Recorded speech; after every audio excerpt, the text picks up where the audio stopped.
TDP fake news ఫ్యాక్టరీలు బరితెగించాయి. అడ్డు అదుపు లేకుండా ప్రత్యర్థుల వ్యక్తిత్వ హననానికి పాల్పడుతున్నాయి. ఇష్టానుసారం విష ప్రచారం చేస్తున్నాయి. మంత్రి నారా లోకేష్ ఆధ్వర్యంలో నడుస్తున్న ఐటీడీపీ నుంచి నిత్యం వేలాది అసభ్యకరమైన జుగుప్సాకరమైన పోస్టులు వస్తున్నాయి. కాకిలకు ఈ పోస్టులు ఎందుకు కనపడటం లేదు అని వైఎస్ఆర్సీపీ నేతలు ప్రశ్నిస్తున్నారు. ప్రత్యర్థులపై ప్రతాపం చూపటానికే పోలీస్ వ్యవస్థ ఉందా అని నిలదీస్తున్నారు. ఒకటి కాదు, రెండు కాదు, కొన్ని సంవత్సరాలుగా తెలుగుదేశం పార్టీ ఫేక్ న్యూస్ ఫ్యాక్టరీలను పెంచి పోషిస్తోంది. ఆ ఫ్యాక్టరీల నుంచి నిత్యం కొన్ని వేల విషపూరిత పోస్టులు జనంలోకి వస్తున్నాయి. మంగళగిరిలోని టీడీపీ కేంద్ర కార్యాలయం నుంచే యథేచ్ఛగా ఈ ఫేక్ న్యూస్ ఫ్యాక్టరీలను నడుపుతున్నారు. వీటన్నింటికీ అడ్మిన్ నారా లోకేష్. ఆయన ఆధ్వర్యంలోనే కొన్ని వేల సోషల్ మీడియా పేజీల్లో జుగుప్సాకర కంటెంట్ వస్తోందని వైఎస్ఆర్సీపీ నేతలు ఫిర్యాదు చేసినా పోలీసుల్లో చలనం లేదు. సాక్షాత్తు మంత్రి నారా లోకేషే స్వయంగా తప్పుడు పోస్టులు పెట్టిన సందర్భాలు అనేకం.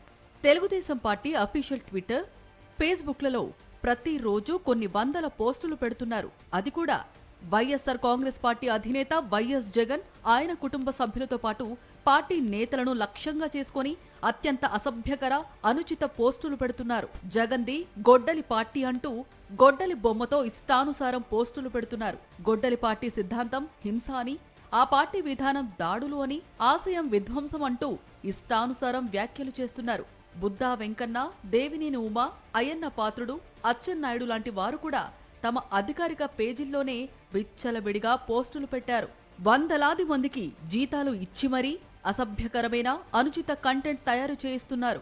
దేశంలోనే కాదు, ప్రపంచంలో మరెక్కడా ఇంత నీచానికి పాల్పడే రాజకీయ పార్టీ లేదని వైఎస్ఆర్సీపీ నేతలు సాక్ష్యాలతో సహా పోలీసులకు ఫిర్యాదు చేసినా ఘనత చెందిన ఏపీ పోలీసు వ్యవస్థకు ఇవేవీ కనపడటం లేదు. కానీ ఎవరో ఏదో పోస్టు పెడితే దానికి వైఎస్ఆర్ కాంగ్రెస్ పార్టీ రాష్ట్ర ప్రధాన కార్యదర్శి, మాజీ సిపిఆర్ఓ పూడి శ్రీహరిని మాత్రం అక్రమంగా అరెస్టు చేసి తీసుకెళ్లారు. సోషల్ మీడియాతో ఆయనకు ఎలాంటి సంబంధం లేకున్నా కక్ష కట్టి మరీ ఆయనపై కుట్రపూరితంగా వ్యవహరించారు. వైఎస్ జగన్ చుట్టూ ఉండే మనుషులను ఇబ్బంది పెట్టడమే లక్ష్యంగా పోలీస్ శాఖ పనిచేస్తోందని వైఎస్ఆర్సీపీ నేతలు విమర్శిస్తున్నారు. నారా లోకేష్ ప్రకటించిన రెడ్ బుక్ రాజ్యాంగానికి సెల్యూట్ చేస్తూ టీడీపీ నేతలు ఎవరి మీదకు ఉసిగొల్పితే వారిని అరెస్టు చేస్తున్నారు ఏపీ పోలీసులు. అందులో భాగంగానే పూడి శ్రీహరిని కూడా అరెస్టు చేశారు. మరి ఇదే పోలీసులకు టీడీపీ నేతలు తెలుగుదేశం పార్టీ అధికారిక పేజీలలో పెడుతున్న జుగుప్సాకర పోస్టులు కనపడడం లేదా అంటే దానికి మాత్రం సమాధానం లేదు. సోషల్ మీడియా కేసుల్లో అరెస్టు చేయటం కరెక్ట్ కాదని, ప్రతిదానికి బిఎన్ఎస్ఎస్ 111 సెక్షన్ పెట్టడం సరికాదని సుప్రీంకోర్టు, హైకోర్టు అనేక సార్లు చెప్పినా ఏపీ పోలీసు బాసులకు అది చెవికెక్కటం లేదు.